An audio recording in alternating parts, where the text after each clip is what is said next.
శ్రీకృష్ణ పరబ్రహ్మణే నమః. శ్రీమద్ భగవద్గీతలో 2వ అధ్యాయమైన సాంఖ్యయోగంలో ఈరోజు మనం 22వ శ్లోకానికి వచ్చేసామండి. ఈరోజు పలికే వాళ్ళ పేరు, ఊరు. నెల్లూరు నుండి మేడం, బొంతల సౌజన్య. వాసాంసి జీర్ణాని యథా విహాయ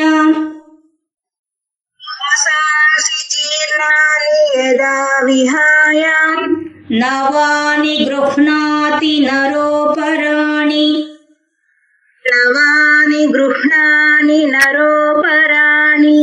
తథా శరీరాణి విహాయ జీర్ణాని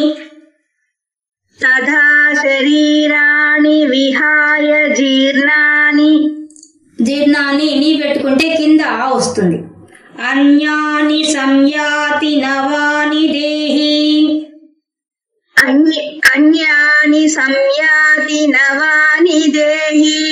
వాసాంసి జీర్ణాని యథా విహాయ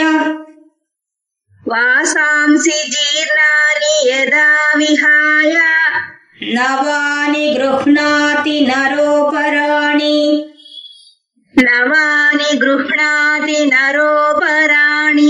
తథా శరీరాణి విహాయ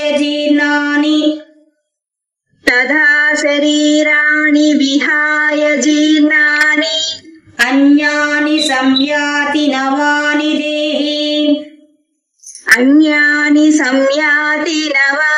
దేహి వాసాంసి జీర్ణాని యథా విహాయ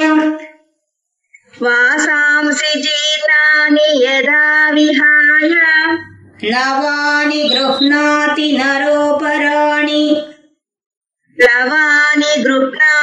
నరోపరాణి తథా శరీరాణి విహాయ జీర్ణాని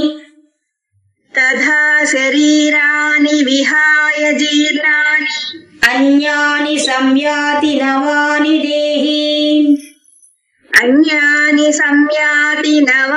దేహి మ్యూట్ చేసుకోండి సౌజన్య గారు. మనకు ఈ 22వ శ్లోకంలో, ముందు శ్లోకాల్లో అంతా ఆత్మ అంతా వ్యాపించి ఉందని, ఆ వ్యాపించిన ఆత్మ నిత్యంగా ఉంది, శాశ్వతంగా ఉంది, దానికి వికారాలు లేవు, అవ్యయమైంది, సత్ అని చెప్పుకుంటూ వచ్చారు, అప్రమేయమైంది అని చెప్పాడు. ఇప్పుడు ఈ ఆత్మ శరీరాన్ని ఎలా చూస్తుంది అనే విషయాన్ని ఈ శ్లోకం చెప్తున్నారు.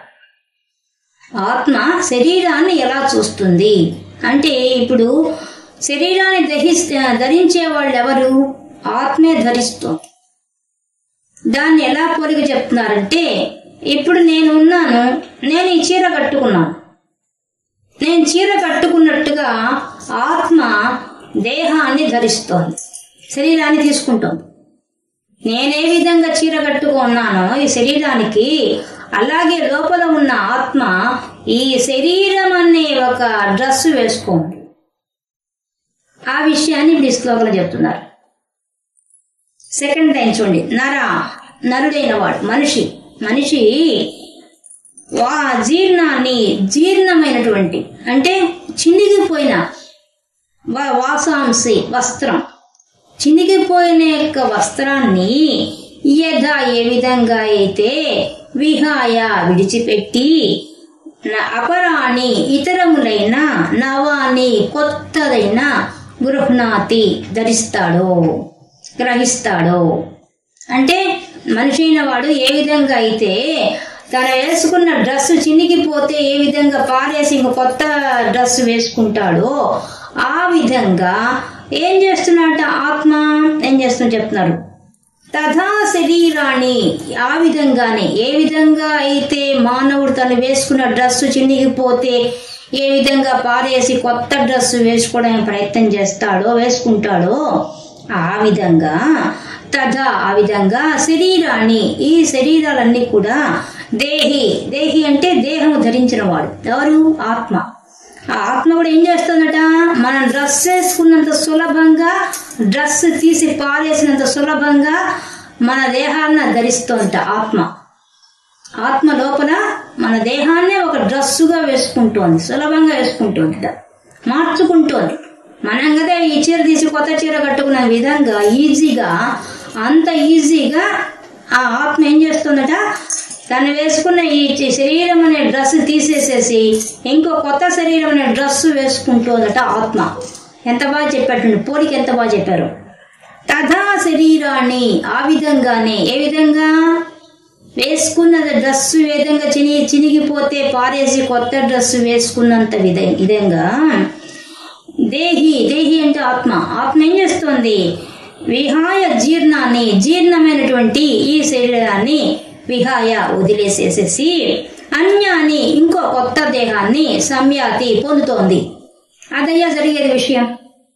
ఇది కృష్ణ పరమాత్మ చెప్తున్నాడు. ఏమని, పదాకా ఆత్మ గొప్పతనం చెప్పాడు. మనం అడుగుతాం కదా, సరే బాగుందయ్యా, ఆత్మ కూడా శరీరం ధరిస్తోంది, ఆత్మకు సావు లేదు, పుట్టుక లేదు అన్ని చెప్పావు, బాగుంది, అదే కదా శరీరం ధరిస్తోంది, మరి ఇంకో శరీరానికి పోయినప్పుడు దానికి ఏం బాధ లేదా అంటే దానికి ఏం బాధ లేదుట. ఎందుకని బాధ లేదు? ఒక కొత్త పాత డ్రెస్ చినిగిపోతే మనం ఏ విధంగా అవతల పారేస్తామో అంత సులభంగా ఆత్మ ఈ దేహాన్ని, ఈ శరీరాన్ని వదిలిపెట్టి ఇంకో శరీరం, కొత్త శరీరం కోసం వెళ్ళిపోతున్నాడు. అదట జరిగేది. ఎంత సింపుల్ గా చెప్పేశాడు కృష్ణ పరమాత్మ. ఎంత గొప్ప విషయం చెప్పాడు అసలు.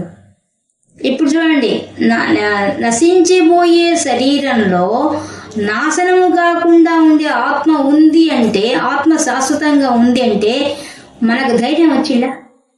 బయట మరణం వస్తుందంటే మనకు భయం. అదే మరణం లేని ఆత్మ మనము అనే విషయం తెలిస్తే మనకి ఎంత ధైర్యం వస్తుంది. ఆ విషయాన్ని చెప్తున్నాడు ఈ శ్లోకం ద్వారా. దీన్ని ఒక కథ ద్వారా తెలుసుకుంటే మనకు అర్థమైపోతుంది.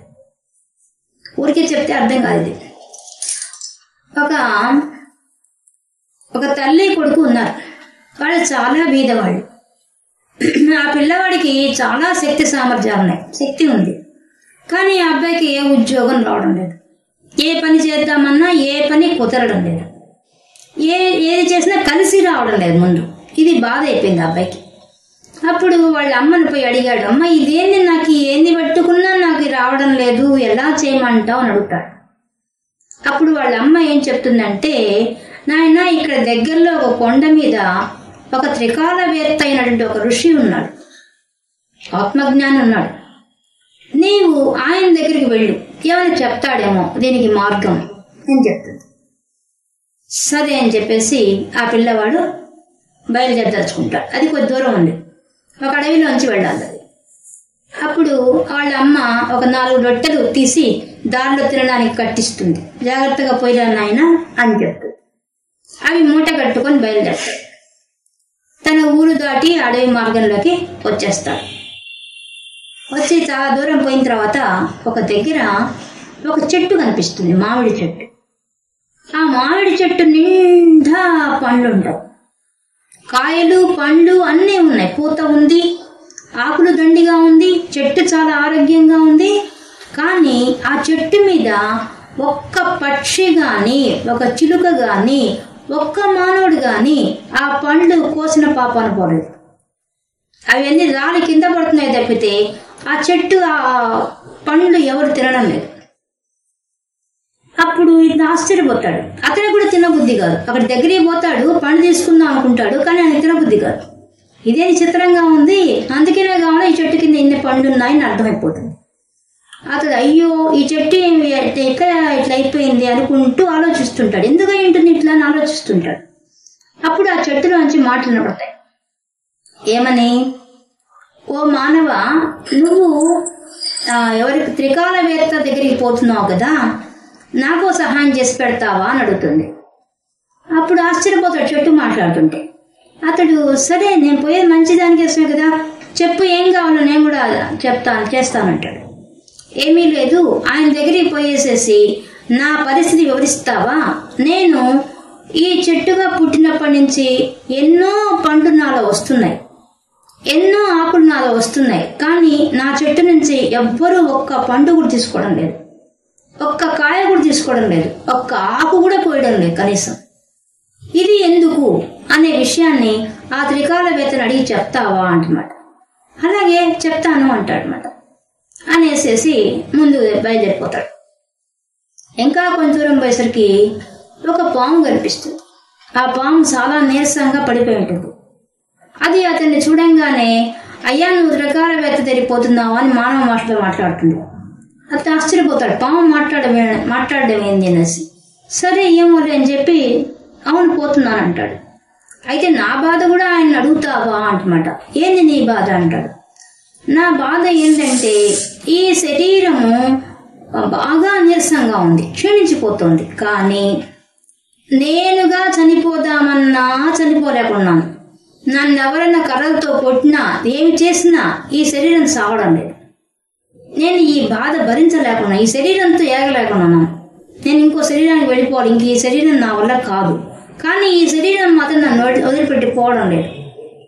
ఇది ఎందువల్ల? ఈ విషయాన్ని ఆ త్రికాలవేత్తను కనుక్కొని చెప్తాడు. సరే అని చెప్తాడు. ఈ విధంగా అతను ఇంకా కొంచెం దూరం పోతాడు. మధ్యలో ఒక చిన్న పల్లెటూరు వస్తుంది. అక్కడికి పోయిన తర్వాత ఈ 4 రొట్టెలు పెట్టుకొని తినేసి వాళ్ళని అడిగి మంచినీళ్ళు ఒక ఇంట్లో పోయి మంచినీళ్ళు అడిగి తాగుతాడు. తాగినప్పుడు ఆ ఇంట్లో ఉండే ఆయన ఈ అబ్బాయి మాట్లాడుకుంటారు. కొంతసేపు మాట్లాడుకున్న తర్వాత ఈ అబ్బాయి ఎక్కడికి పోతున్నాడు చెప్తాడు. ఆ త్రికాలవేత్త ఉన్నాడు ఆ కొండ మీద, మా అమ్మ పోయి రమ్మంది, అందుకోసం నేను పోతున్నాను అని చెప్తాడు. అలాగా, అయితే నా విషయం కూడా అడుగుతావా నువ్వు అని అంటాడు. ఏంది నీ విషయం అంటాడు. నా విషయం ఏంటంటే నాకు మంచి పొలం ఉంది, నాకు పంట బ్రహ్మాండంగా పడుతుంది. కానీ సమయానికి పంట నా చేతికి వచ్చే సమయానికి అప్పుడే ఏ తుఫాన్ వచ్చో లేకపోతే ఏదో ఒకటి జరిగి ఆ కనీసం ఒక నిప్పు అంటుకొనైనా సరే ఆ పంట అంతా నాశనం అయిపోతుంది. అంతేకాకుండా నాకు ఒక కూతురు ఉంది, ఈ అమ్మాయికి పెళ్లి కావడం లేదు.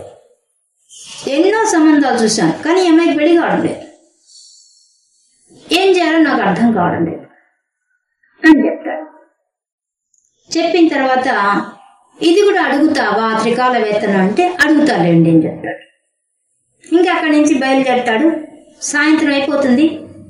ఆ అడవిలోంచి పోతుంటే రాత్రి అయిపోతుంది. ఇంకా రాత్రి కూడా ప్రయాణం చేయలేదు, నడిచిపోవడం కదా, అందుకని ఆకలి అవుతుంటుంది. రాత్రి అయ్యేసరికి ఎక్కడ తినాలా ఎక్కడ ఉండాలా అడవిలో అర్థం కాదు. తర్వాత అతడు అడవిలో లోపలిపోయిన తర్వాత అక్కడ ఆకలి అవుతుంది, ఏం చేయాలో అర్థం కాదు. ఆ సమయంలో ఒక బోయవాడి కుటుంబం కనిపిస్తుంది. ఆ బోయవాడి దగ్గరికి పోయేసేసి, ఈయన నాకు భలే ఆకలిగా ఉంది, నాకేమన్నా పెడతారా అని అడుగుతాడు. ఆ బోయవాడికి 2 పిల్లలు భార్య ఉంటారు. వాళ్ళు అక్కడ ఉంటారు, చిన్న పాకలాగా కట్టుకొని ఉంటుంటారు. వాళ్ళని పోయి అడుగుతాడు, నాకు ఆహారం పెడతారా అంటే ఆ భార్య పిల్లకాయలు ఆయన్ను చీదరించుకుంటారు. నీకెందుకు పెట్టాలా, మేమే కష్టపడి తెచ్చుకుంటున్నాం, నీకెందుకు పెట్టాలని చెప్పి వాళ్ళ ముగ్గురు అరుస్తారు. కానీ ఇంతలో బోయవాడు వస్తాడు. బోయవాడు వచ్చేసి ఏం కావాలంటాడు. నాకు చాలా ఆకలిగా ఉంది, ఏదైనా పెడతారా నాకు అంటాడు. అయ్యో దానికి ఏముందండి, అందులో బాటసారి పెడితే పుణ్యం కదా, రా నేను పెడతానని చెప్పి అతడు తాను తెచ్చుకున్న ఒక తేనె మళ్ళీ 2-3 పండ్లు తీసుకొచ్చి ఆయనకు పెడతాడు. ఆయన తినిన తర్వాత, అయ్యా ఇక్కడ పులులు సింహాలు ఎక్కువ ఉంటాయి, అడవి కదా, మీకు చెట్టు కొమ్మ మీద పండుకోవడానికి ఏర్పాటు చేశాను, అక్కడ పండుకోండి మీరు అని చెప్పి అక్కడ పండుకోవడానికి ఏర్పాటు చేస్తాడు. అప్పుడు ఈయన చెట్టు ఎక్కి ఆ చెట్టు మీద పడుకుంటాడు. ఈ అబ్బాయి పడుకున్న తర్వాత ఇంకా తెల్లవారుతుంది. తెల్లవారేసరికి పెద్ద గలబాగా ఉంటుంది. ఏందా అని చూసేసరికి ఒక పెద్ద పులి వచ్చేసి ఉంటుంది. అది వచ్చి అరుస్తూ గబక్కనొచ్చి ఆ బోయవాడిని పిల్లకాయని భార్యను చూస్తుండగా తినేస్తుంది. తినేసి బోయవాడి శరీరాన్ని లాక్కెళ్ళిపోతుంది. అస్సలు ఆ దృశ్యాన్ని చూసి అద్రిపోతాడు అతను. ఏమంటే అంతకుముందే ఆ బోయవాడు తనకు ఆహారం పెట్టి కడుపు నింపినాడు, ప్రశాంతంగా రాత్రి నిద్రపోయాడు. అటువంటిది తెల్లవారు లేచేసరికి ఇంత ఘోరం జరిగేసరికి తట్టుకోలేకపోతాడు. ఇంద్రా భగవంతుడా, నాకు ఇంత మేలు చేసిన కుటుంబం వాళ్ళు ఎంత, నన్ను చూస్తున్న కుటుంబం మొత్తం నాశనం అయిపోయింది అని బాధపడతాడు పాపం.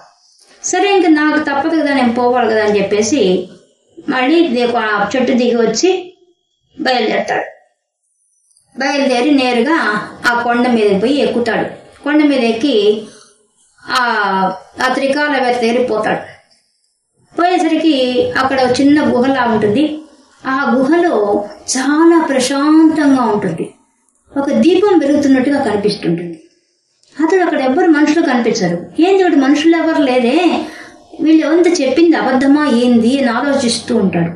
ఇంతలో అతనికి ఆ దీపంలోంచి మాటలు వినపడతాయి. నాయనా వచ్చావా, నువ్వెందుకు వచ్చావో నాకు తెలుసు, నీకు ముందు నీ కోరిక తీర్చమంటావా, నీ మనసులో పెట్టుకొచ్చిన వాళ్ళ కోరికలు తీర్చమంటావా అని అడుగుతాడు. అప్పుడు ఆ పిల్లవాడు, నా కోరిక తర్వాత అండి, నా కోరిక కన్నా భయంకరమైన కోరికలు వాళ్ళవి, ముందు వాళ్ళ కోరికలు తీర్చండి, తర్వాత నా సంగతి చూస్తానంటాడు. సరే అయితే నువ్వు అడగక్కర్లేదు, నన్ను నువ్వేమడుగుతావో నాకు తెలుసు, నీకు నేను సమాధానం చెప్తాను విను అంటాడు. చెప్పండి స్వామి అంటాడు. మొట్టమొదట మామిడి చెట్టు. ఈ మామిడి చెట్టు దాని ఆకులు గాని కాయలు గాని పండ్లు గాని ఎవరు తీసుకోవడం లేదు, కనీసం ఒక పక్షి కూడా వాడడం లేదు. దానికి కారణం ఏంటంటే ఆ చెట్టు పూర్వ జన్మలో ఒక వేద బ్రాహ్మణుడు, వేదాంగాలు నేర్చుకున్న గొప్ప పండితుడు.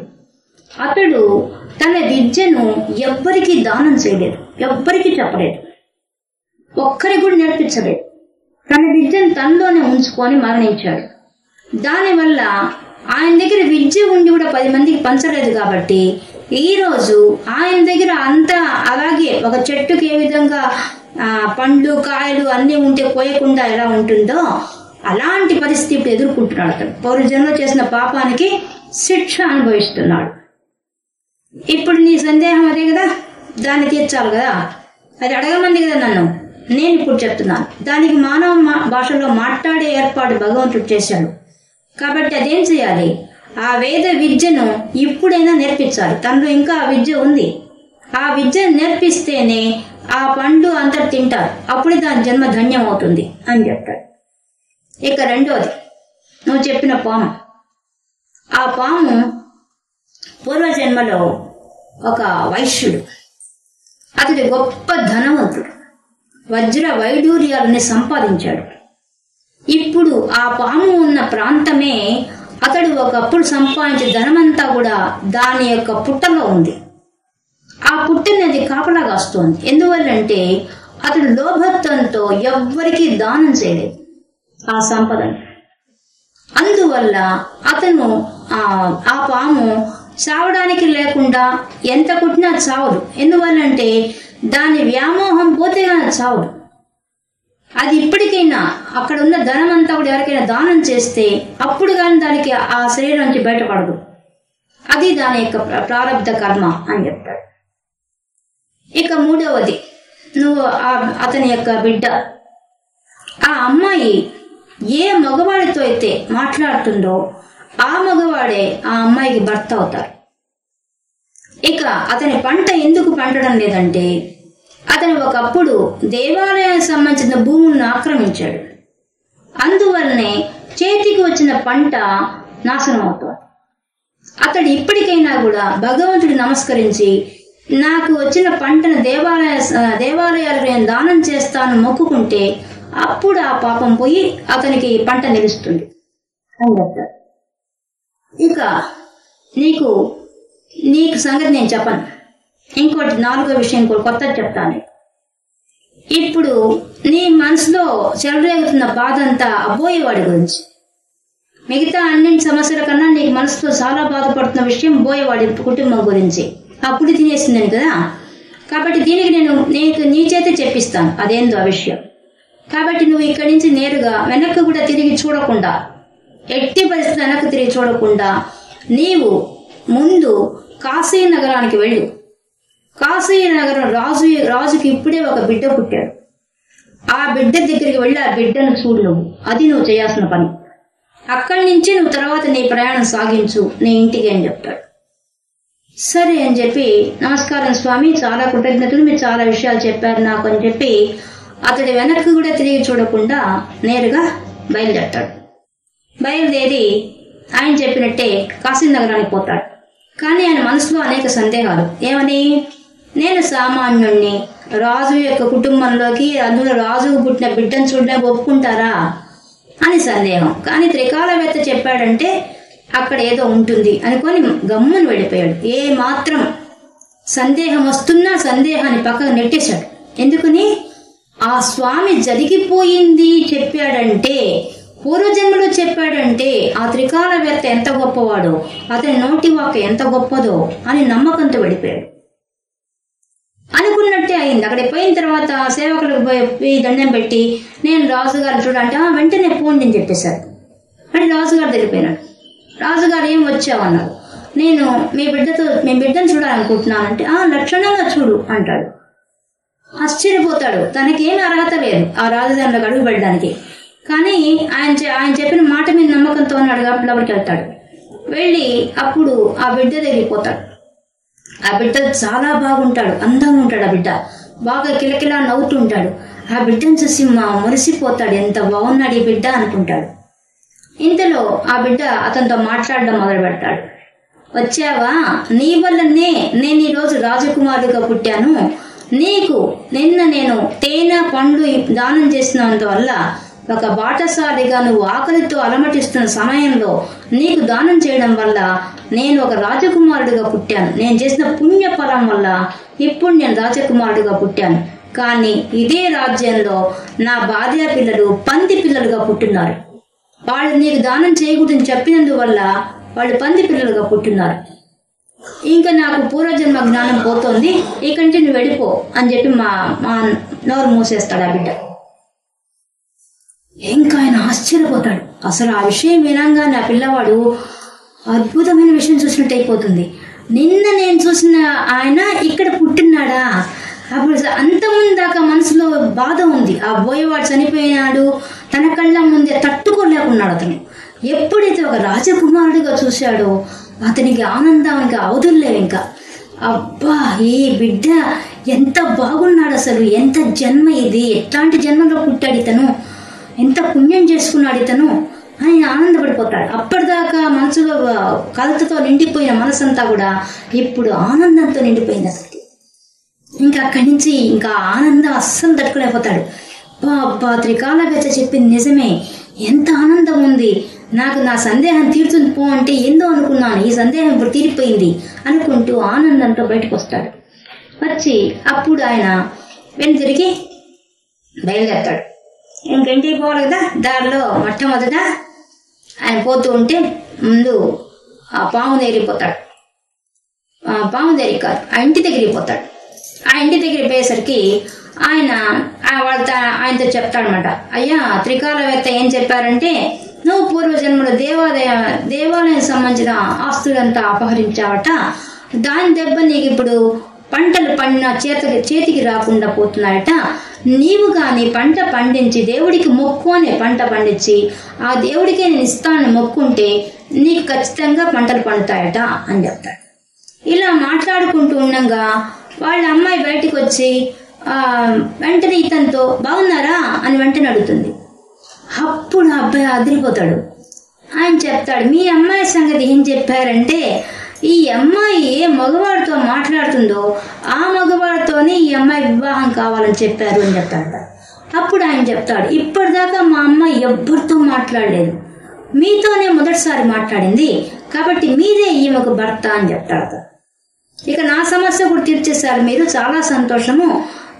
అయితే నాకు తల్లి ఉంది, నా తల్లి సంరక్షణలో నేను పెళ్లి చేసుకోవాలండి, నేను అప్పటిదాకా పెళ్లి చేసుకోను అంటాడు. సరే పద, మీ తల్లి దగ్గరికి నేను వస్తాను, పదండి పోదామని చెప్పి ఆ తండ్రి బిడ్డ కూడా అతనితో బయలుదేరతారు. ముగ్గురు బయలుదేరి మళ్ళీ అతను వచ్చిన దారిలోనే వస్తారు. పాము దగ్గరికి వస్తాడు. పాము దగ్గరికి వచ్చి పాము చెప్తాడు, ఆ త్రికాలవేత్త ఏం చెప్పాడంటే, నువ్వు పోయిన జన్మగా వైశ్యుడివట, నువ్వు చాలా డబ్బు సంపాదించి కూడా ఎవరికి దానం చేయలేదట, ఆ వజ్రాలు మడులు మాణిక్యాలని ఇదిగో ఈ పుట్టలోనే పెట్టుకున్నావట, దానికి నువ్వు కాపలా కాస్తున్నావట. ఇప్పుడు అది కానీ ఎవరికైనా దానం చేస్తే అప్పుడు నీకు ఈ యొక్క బాధ పోతుందట, శరీరంతో ఉండే బాధ పోతుందట అని చెప్తాడు. అప్పుడు వెంటనే అది నేనెవరికి దానం చేస్తాను? నువ్వు నా మాట వినగల స్వచ్ఛమైన మనసు కాబట్టి నీకు నా మాటలు వినపడ్డాయి. నేను ఎంతో మందికి చెప్పాను ఈ దారిన పోయేటప్పుడు, ఎవ్వరికీ వినపడలేదు నా మాటలు, నీకు ఒక్కడికే వినపడ్డాయి. ఆ త్రికాల దగ్గరికి ఎంతో మంది వెళ్ళారు ఇక్కడి నుంచి, కానీ వాళ్ళెవ్వరికి వినపడలేదు. ఎందువల్లంటే నీ మనసు చాలా స్వచ్ఛమైంది, అందుకే నా మాటలు నీకు వినిపించాయి. నన్ను అనుగ్రహించి నా సంపదను అదుగో ఆ పుట్టలో ఉంది, అదంతా తీసుకొని నన్ను అనుగ్రహించవలసింది. నువ్వు తర్వాత దానం చేసుకో, ఏమన్నా చేసుకో, నేను సర్వ అధికారాలు నీకు ఇస్తున్నాను ఆ యొక్క సొమ్ము మీద, కాబట్టి నన్ను అనుగ్రహించు అని చెప్తుంది. వెంటనే అతను అలాగే తీసుకుంటానని చెప్పి ఆ డబ్బంతా ఆ మామగారు ఆయన ఇద్దరు కలిసి తవ్వి ఆ డబ్బంతా తీసుకుంటారు. ఆ వజ్రాలు, మణులు, మాణిక్యాలు అన్ని తీసుకుంటారు. వాళ్ళు పై పంచ వేసుకున్న పంచల భాగం మూట కట్టుకొని బయలుదేరతారు. బయలుదేరి మళ్ళీ ఆ చెట్టు దగ్గరికి వస్తారు. చెట్టు దగ్గరికి వచ్చి ఆ చెట్టుతో చెప్తాడు, ఓ వృక్షరాజమా, నీవు పోయిన జన్మలో బ్రాహ్మణుడవట, నువ్వు వేదాన్ని నేర్చుకున్నావట. ఆ వేద విద్యను ఎవరికి నేర్పించినందువల్ల ఇప్పుడు నీకు ఈ దుస్థితి కలిగిందట. అందుకని నువ్వు ఆ వేద విద్యను కానీ ఎవరికైనా నేర్పిస్తే అప్పుడు నీకున్న ఈ అవలక్షణం పోతుందట అని చెప్తాడు. అప్పుడు ఆమె అది కూడా అంటుంది, నేను ఇప్పటిదాకా ఎంతో మందికి చెప్పాను దారిలో పోతున్న వాళ్ళకి ఆ త్రికాలవేత్తను నా గురించి అడగమని, ఎవ్వరికీ నా మాట వినపడలేదు, నీకు ఒక్కడికే నా మాట వినిపించింది. కాబట్టి నువ్వెంత స్వచ్ఛమైన మనసు గలవాడో అర్థమవుతున్నది. నీకే వేద విద్యను నేర్పిస్తాను, నేర్చుకో, నీకు ఒక వారం రోజుల్లోపు నేను నేర్పించేస్తాను అంటున్నమాట. వారం రోజుల్లో నేర్పించేస్తావా అంటాడు. ఎంత విద్యను నేను వారంలో నేర్పించగలను, నాకు అంత చాకచక్యం ఉంది, కూర్చో ఇక్కడే, నేను నేర్పిస్తానంటు. అప్పుడు వాళ్ళ ముగ్గురు అక్కడే ఉంటారు వారం రోజులు. వారం రోజుల్లోపల వేదం మొత్తం నేర్పించేస్తుంది ఆ చెట్టు. అవంతా నేర్చుకోగానే ఆ చెట్టు వెంటనే పడిపోతుంది. అప్పుడు అర్థమైపోతుంది ఆ చెట్టు అయిపోయింది, దాని జీవితం పడిపోతుంది. ఆశ్చర్యపోతాడు ఆ పిల్లవాడు. ఇంకా విద్య నేర్చుకొని ఇంటికి పోతాడు. ఇంటికి పోయేసి వాళ్ళ అమ్మకు చూపిస్తాడు, అమ్మ ఈ అమ్మాయిని నేను పెళ్లి చేసుకోబోతున్నాను, ఇదిగో డబ్బు కూడా సంపాదించేశాను నా జీవితానికి సరిపడా, ఇదిగో ఈయన మా మామగారు అని చెప్తాడు. ఆమె చాలా సంతోషిస్తుంది. ఆ త్రికాలవేత్త ఏం చెప్పాడు నాయన అంటే, అమ్మ నీ యొక్క చదువు వల్ల, నీ ఆశీర్వాదం వల్ల నాకు ఎంత విజయం సంపాదించిననుకున్నావు అని జరిగిన కథంతా కూర్చొని వాళ్ళ అమ్మకు చెప్తాడు. వాళ్ళ అమ్మ ఆనందపడిపోతుంది. నాయన నా పెంపకంలో దోషం లేదని నాకు నిరూపించావు నాయన, చాలా సంతోషంగా ఉంది, నువ్వు ఏ స్వార్థంగా లేకుండా ఉండబట్టే కదా ఇంత మాత్రం అయింది నీకు అని ఆమె చాలా సంతోషిస్తుంది. తర్వాత వాళ్ళు ఆ అమ్మాయిని ఇచ్చి పెళ్లి చేసి ఆ ధనాన్ని అంతా కూడా వాళ్ళు రోజు అన్నదానం చేసే కార్యక్రమంగా పెట్టుకుంటారు. ఆ భార్యాభర్త ఏర్పాటు చేసుకుంటారు. ఆ మామగారు కూడా వాళ్ళతో ఉండిపోతాడు, వాళ్ళకి సేవ చేస్తూ. ఆ నలుగురు కూడా సమాజానికి సేవ చేస్తూ డబ్బు లభించిందని కూర్చోకుండా ఆ డబ్బుతో సమాజానికి ఉపయోగించేస్తారు. ఇది కథ. ఇప్పుడు ఈ కథ ద్వారా మనకేం తెలుస్తోంది? ఒకటే తెలుస్తోంది, పునర్జన్మ ఉంది అనే విషయం తెలుస్తోంది.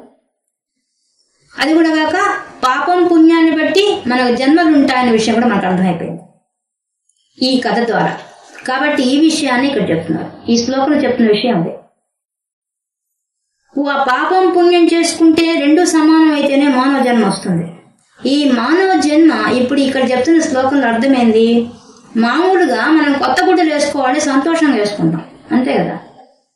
కానీ ఇప్పుడు ఏం చెప్పారు, ఆ ఆత్మ ఒక చినిగిపోయిన చొక్కా తీసినంత సులభంగా తీసి ఇంకో చొక్కా వేసుకున్నట్టుగా శరీరాన్ని ఇంకోటి తీసుకుంటుంది అని చెప్తున్నారు. ఈ శ్లోకంలోని సారాంశం అంతే. అంటే అర్థమైందంటే ఇప్పుడు ఈ దేహంలో కూర్చొని నీకు దాన్ని ఏమంటారు, శరీరం కాదు ధర్మ సాధనం, నువ్వు ఏది సాధించాలన్న దేహం రాస్తుంది నీకు. ఈ పుట్టినందుకు సార్థకత చేసుకోవాలి దేహంతో. చేసుకున్నప్పుడు మాత్రమే నీవు మోక్షాన్ని పొందగలవు. మోక్షానికి పోయే దారి ఏర్పడుతుంది, పుణ్యం చేస్తేనే అవుతుంది. అది కూడా ఎక్కువ పుణ్యం చేయాలి, మామూలుగా కూడా కాదు. నిత్యం పుణ్యకార్యాలు చేస్తూ ఉంటేనే మరో జన్మ చాలా ఉన్నతంగా వస్తుంది. అక్కడి నుంచి ఉన్నత స్థితికి వెళ్ళడానికి అవకాశం ఏర్పడుతుంది. అలాగ మెట్టు మెట్టు వెళ్ళాలి. ఇప్పుడు మనం చూడండి, మన ఎగ్జాంపుల్ తీసుకున్నాం. ఒక సైకిల్ నడిపేవాడు ఉన్నాడు. సైకిల్ నడుపుతున్నప్పుడు వాడికి ఏమనిపిస్తుంది, వాడికి అక్కడ వేరే స్కూటర్ కొనుక్కోవాలని ఆశ ఉంటుంది సైకిల్ కొనుక్కున్న వాడికి, అంతేనా? దానికోసం ఏం చేస్తాడు, దానికి కావాల్సిన డబ్బు సంపాదిస్తాడు. ఏది స్కూటర్ కొనుక్కోవడానికి సంబంధించిన డబ్బు సంపాదించుకొని కొనుక్కుంటాడు. అది గురించి అది ఏం కోరిక కలుగుతుంది? కారు కొంటే బాగుంది అనిపిస్తుంది. అప్పుడేం చేస్తాడు? మళ్ళీ దానికి కావాల్సిన డబ్బు కూడా పెట్టుకొని మళ్ళీ అది కొనుక్కుంటాడు. అంతేగా చేసేది. ఇప్పుడు దీన్ని మనకు మార్చండి. మనకు తక్కువ రకమైన జీవితం ఇవ్వబడుతుంది. తక్కువ ఆయుష్ లేదా తక్కువ జాతిలో పుట్టడమో, తక్కువ ఆచారంలో ఉండే ఇంట్లో పుట్టడమో ఏదో ఉంటుంది. దానికన్నా ఉన్నతంగా వెళ్ళాలంటే మనం పుణ్యకార్యాలు ఎక్కువ చేయాలి. ఏ విధంగా అయితే ఒక కారు కొనుక్కోవడానికి డబ్బు సంపాదించుకుంటామో అలాగే మంచి దేహాన్ని పొందడానికి మనం సంపాదించుకోవాల్సిన పుణ్యం. అది సంపాదిస్తేనే ఇంకో జన్మ మనం ఇంతకన్నా ఇప్పుడు పుట్టిన దానికన్నా గొప్ప జీవితానికి వెళ్ళిపోతాం. గొప్ప జీవితానికి వెళ్తూ వెళ్తూ ఏమవుతుంది? గొప్ప సంప్రదాయము, గొప్ప నిష్ఠ గల వాళ్ళు, గొప్ప వేదాలు అభ్యసించే వాళ్ళ కుటుంబంలో పడ్డామంటే చిన్న వయసు నుంచి మనకు ఆత్మజ్ఞానం వచ్చేస్తుంది. ఆత్మజ్ఞానం ఎప్పుడైతే వస్తుందో అప్పుడు నువ్వు ఖచ్చితంగా మోక్షాన్ని సాధించగలుగుతావు. ఇది ఈ శ్లోకం చెప్పదలుచుకుంది. ఎంత గొప్పగా చెప్పాడు చూడండి. ఇంకా చూద్దాం శ్లోకాన్ని. ఇంకా వాసాంసి జీర్ణాని. వాసాంసి అంటే వస్త్రం, వేసుకునే డ్రెస్. జీర్ణాని జీర్ణమైపోయింది. జీర్ణమైపోయింది అంటే చినిగిపోయింది, డ్రెస్ చినిగిపోయింది మామూలు అర్థం కదా. ఇది మన శరీరాన్ని మార్చండి. మన శరీరం ఏమవుతుంది? జీర్ణాన్ని నశిస్తుంది, చినిగిపోతుంది. చినిగిపోతుందంటే ముసలి వయసు వస్తే పోతుంది, అంతే కదా. ముందే చెప్పాడు కదా, బాల్యం కౌమారం యవ్వనం వృద్ధాప్యం మరణం, ఇవే కదా జరగాలి మార్పులు. కానీ ఈ జీర్ణం అయ్యేది మనం తెచ్చుకున్న పుణ్యం పాపం వల్ల. ఇప్పుడు ఆ బోయేవాడున్నాడు, వాడు ముసలివాడు అయ్యాడా? వాడి భార్య ప్రకారం ముసలివాళ్ళు అయ్యారా? కాళ్ళ ముందే చనిపోయారు. అది ఎందువల్ల చనిపోయారు? అక్కడే ఉంది విషయం. అంటే వాడు చేసుకున్న కర్మ ఫలితం. నువ్వు ఎంతవరకు ఉండి జీవించాలనుకుంటున్నావో ఆ విషయం ముందే డిసైడ్ అయిపోయిందని అర్థం. ఇంతకాలమే జీవించాలని అర్థమైపోయి ఉంటుంది. దాని ప్రకారంగా వాళ్ళు కర్మలు చేసుకున్న దాన్ని బట్టి కర్మలు అయిపోగానే మరణం వచ్చేస్తుంది, అంతే. నీ వయసుతో వాళ్ళకి సంబంధం లేదు. భగవంతుడికి మనలో ఉన్న ఆత్మకి నీ వయసుతో వాళ్ళకి సంబంధం లేదు.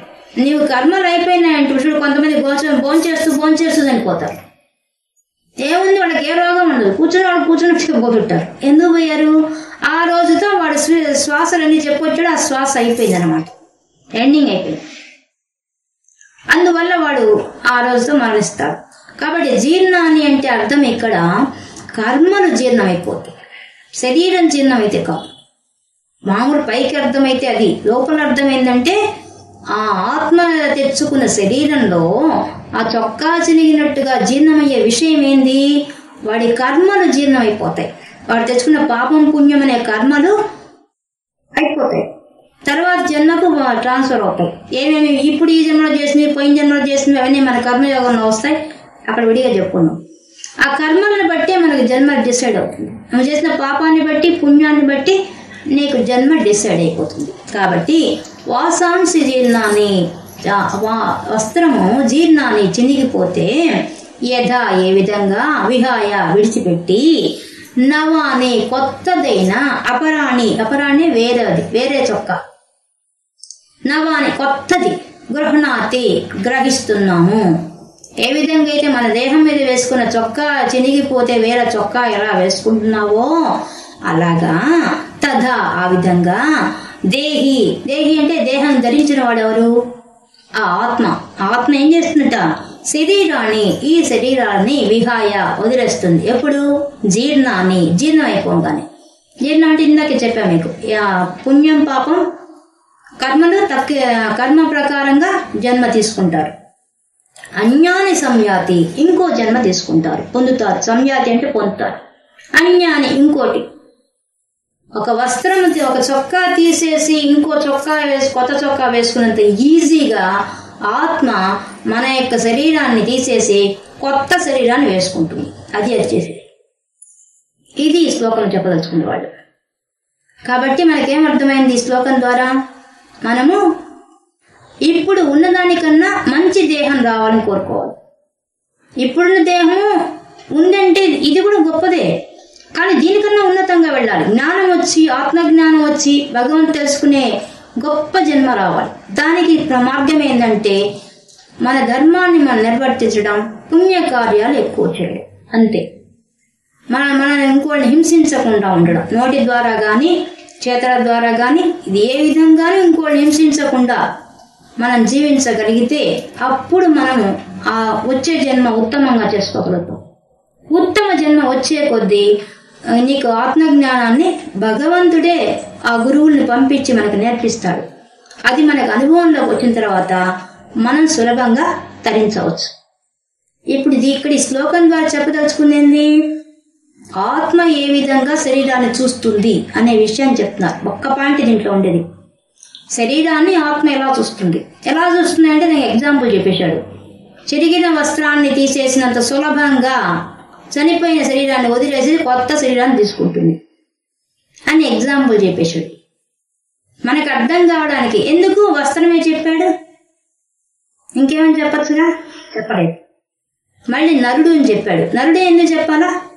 అన్ని జీవరాశులు ఉన్నాయి కదా, అవి కూడా దేహాలు ధరించే ఉన్నాయి కదా, అవి కూడా అంతే చనిపోతే వేరే దేహం వేసుకొస్తున్నాయి కదా. కానీ వాటి అన్నిటికీ వస్త్రాలు లేవు. గుడ్డలు వేసుకునేది మనమే, మన నరుల్లో ఒక్కడే గుడ్డలు వేసుకునేవాళ్ళం. గుడ్డలు ఎందుకు చెప్తున్నాడు? ఇది మన ఒంటికి అతుక్కో ఉండేది ఇదే. అలాగే ఆత్మ కూడా ఈ శరీరానికి అంటుకో ఉంది. ఇప్పుడు ఈ దేహం ఈ చీర వేరే, నేను వేరే అని అనుకుంటా కదా. ఈ చీర చినిగిపోతే నేనన్నా ఏడుస్తానా? ఏడవను కదా.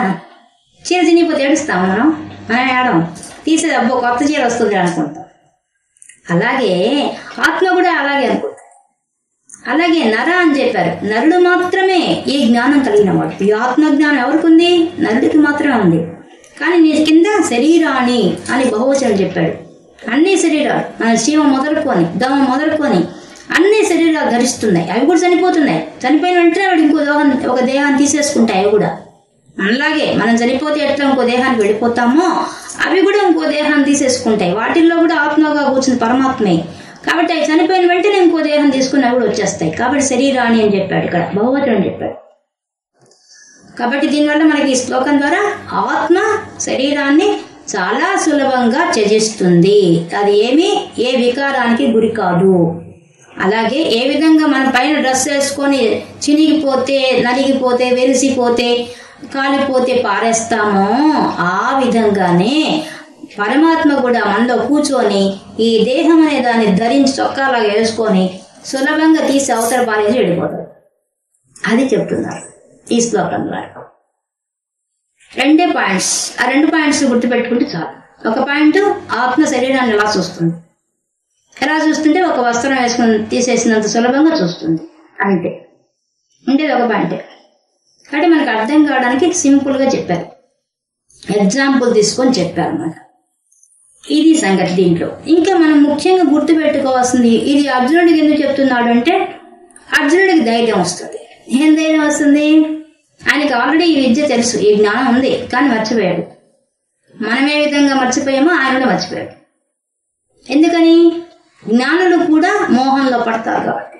ఎంతటి జ్ఞానైనా సరే ఇది మేము చదువుకున్న సేపు మనకు గుర్తుంటుంది, తర్వాత ఇంకో శ్లోకానికి వెళ్ళిపోగానే ఈ విషయం మనం మర్చిపోతాం. ఎందువల్లంటే ఇదే చాలా ముఖ్యమైన విషయం.